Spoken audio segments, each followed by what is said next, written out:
보금자리론 금리가 벌써 5%대까지 올라왔다는데 그래도 받는 게 맞을지, 디딤돌이랑 보금자리론, 시중은행까지 도대체 뭐가 나한테 제일 유리한 건지, 은행 가서 한도 조회도 해봤는데 이게 정말 내가 받을 수 있는 최대 금액인지, 2026년 보금자리론 주택담보대출 관련하여 고민하면서 의문을 가지시는 분들이 많을 텐데요. 실제로 보금자리론은 26년 들어서 금리가 계속 인상되면서 이 정도 금리면 시중은행이랑 차이가 없는데 굳이 이렇게까지 대출 받을 이유가 있나 라는 의문을 가지신 분들이 정말 많으실 거라고 생각합니다. 하지만 결론부터 말씀드리면 금리만 보고 판단하면 큰 실수라고 생각합니다. 보금자리론에는 금리 이상의 숨겨진 가치가 있고 이걸 모르고 시중은행으로 넘어가시는 분들이 매달 수십만 원씩 더 많은 원리금을 내고 계신 경우가 많다고 생각하는데요. 그래서 오늘 영상은 2026년 기준으로 보금자리론을 처음부터 끝까지 완벽하게 정리해 드리겠습니다. 보금자리론의 진짜 핵심,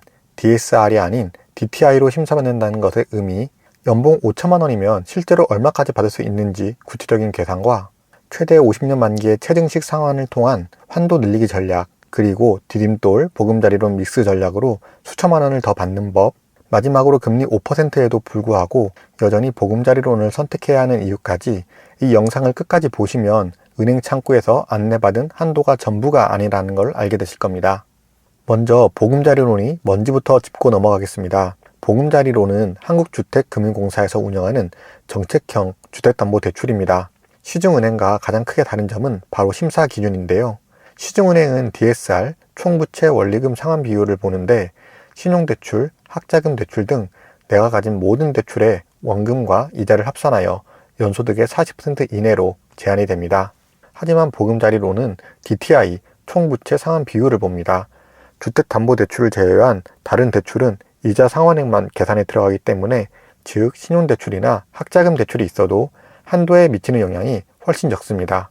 그래서 같은 연봉이라도 시중은행보다 보금자리론에서 대출이 더 많이 나오는 경우가 많습니다. 예를 들어 연봉 5천만 원인 경우 시중은행은 대출 한도가 약 3.5억인데 보금자리론을 이용하면 최대 4억 2천만 원까지 가능합니다. 기존의 신용대출이나 학자금 대출이 있는 분들은 이 차이가 더 크게 벌어질 수 있습니다. 보금자리론은 생애 최초가 아니어도 신청 가능한데요. 기존 주택을 보유한 일시적 2주택자도 3년 이내 처분 조건으로 이용하실 수 있습니다. 소득 기준은 다음과 같습니다. 기본적으로 부부 합산 연소득 7천만 원 이하이고 신혼부부는 8,500만 원 이하이며 1자녀 가구의 경우 9천만 원 이하입니다.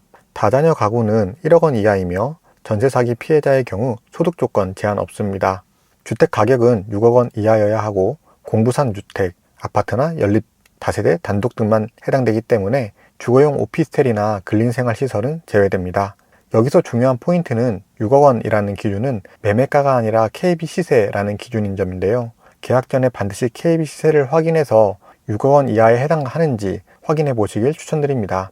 신용 조건도 있습니다. 나이스 기준 12점수 271점 이상이 필요하고 연체 기록이 없어야 합니다. 소득 증빙이 어려우신 분들은 건강보험료나 국민연금 납부액을 기준으로 소득을 추정하는 인정소득 방식도 활용할 수 있습니다. 많은 분들이 궁금해하시는 게 보금자리론 다자녀, 생애 최초 등 대출 한도에 대해 궁금하실 것 같은데요. 보금자리론은 일반적으로 대출 한도 최대 3.6억인데 다자녀 가구 또는 전세 사기 피해자의 경우 최대 4억 원까지 한도가 나옵니다. 생애 최초 주택 구입자는 최대 4.2억까지, LTV는 최대 70%까지 적용되고 LTV와 DTI 기준으로 좀 더 자세히 살펴보면 LTV는 비규제 기준으로 기본 70%이고 DTI는 기본 60%가 적용됩니다. 보금자리론의 가장 큰 강점 중 하나는 안정성입니다. 대출 신청일로부터 잔금일까지 금리가 변하더라도 가장 낮은 금리가 적용되고 대출 실행 후에도 만기까지 고정금리가 유지된다는 강점이 있습니다. 26년 기준으로 보금자리론 금리는 약 4.6%에서 4.9% 수준입니다. 시중은행과 차이가 크지 않다고 느끼실 수 있는데 이게 바로 많은 분들이 헷갈려하는 부분입니다. 대출 만기는 10년에서 최대 50년까지 선택 가능합니다. 만기를 길게 설정할수록 1년 단위로 갚아야 할 원리금이 줄어들기 때문에 결과적으로 소득 대비해서 대출 가능 한도가 많이 늘어납니다. 같은 연봉이라도 30년 만기보다 50년 만기를 선택하면 더 많은 대출을 받을 수 있는 구조입니다. 상환 방식은 3가지 중 선택합니다. 첫 번째는 원리금 균등 분할 상환 방식인데 이 방식의 경우 매달 일정 금액을 상환하고 관리하는 게 쉽습니다. 두 번째는 원금 균등 분할 상환이며 초기 부담은 크지만 총 이자 비용이 가장 적습니다. 마지막으로 체증식 분할 상환인데요. 이 방식의 경우 초반 부담이 가장 적고 시간이 지날수록 상환액이 늘어나는 방식인데 향후 소득 증가가 예상되는 분들에게 추천됩니다. 주의하실 점은 대출 실행 후에는 상환 방식을 변경할 수 없다는 점입니다. 처음부터 본인의 소득 흐름을 고려해서 신중하게 결정하셔야 합니다. 26년 기준으로 디딤돌 대출은 금리가 더 낮지만 한도가 작아서 수도권 아파트 매수 시에 부족함이 생기는 경우가 많습니다. 이때 활용할 수 있는 게 바로 디딤돌 보금자리론 믹스 전략인데요. 금리가 가장 낮은 디딤돌 대출을 최대한 받고 부족한 금액은 보금자리론으로 보완하는 방식입니다. 여기서 중요한 장점이 하나 있는데 보금자리론은 아파트 반공제를 차감하지 않고 LTV를 산출할 수 있습니다. 디딤돌에서 반공제 때문에 줄어든 한도를 보금자리론으로 보충하면서 전체 한도를 수천만 원가량 늘릴 수 있는 구조입니다. 보금자리론 신청 방식은 세 가지입니다. 첫 번째는 아낌이 보금자리론입니다. 온라인 신청, 전자약정 등기 활용으로 금리 0.1% 추가 인하되며 가장 선호되는 방식입니다. 두 번째는 유보금자리론인데 주택금융공사 홈페이지를 통한 신청이 가능합니다. 세 번째는 T보금자리론이며 은행 창구에서 방문해서 신청이 가능합니다.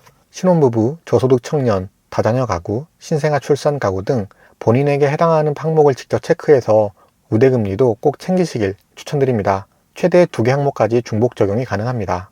신청 시기는 잔금일 기준 90일 전부터 가능하며 늦어도 잔금 30일 전까지는 신청해야 심사가 원활하게 진행됩니다.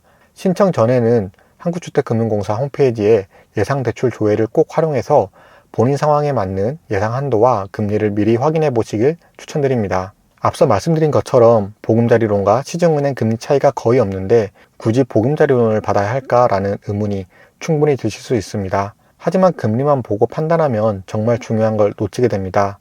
보금자리론의 본질은 금리가 아니라 한도와 안정성입니다.